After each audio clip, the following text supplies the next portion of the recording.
来看南韩有一个人口流失真严重的小岛，这几冬嘛因为当地政府伫岛上唯一一间的中学来设棒球队，请职棒出身的教练，想对棒球有兴趣的学生来遮拍棒球，所以为岛上增加未济的人口，嘛互这个岛变甲真有活力。 离厝400公里，为着追求棒球梦，17岁安星汉甲16岁安星英两兄弟相信这个当地老化渐渐回春，离岛棒球重点中学，会当互因走向成功。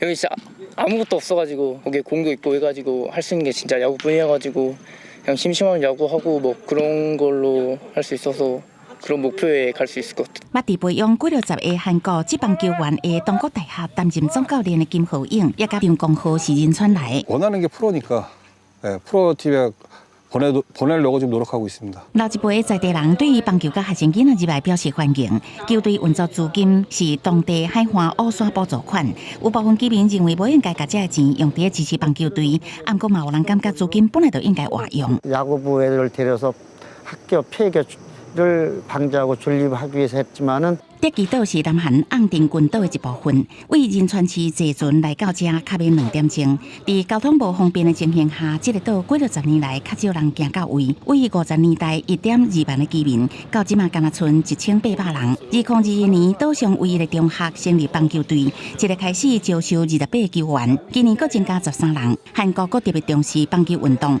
而且因為離島的關係，讓少年球員會當專心對夢，也吸引真牛的球員甲親人搬入來。 希望有一天為這拍出名聲，讓這個老化的離島，藉由棒球會當有更加個人的關係。公司新聞黃雲玲編譯。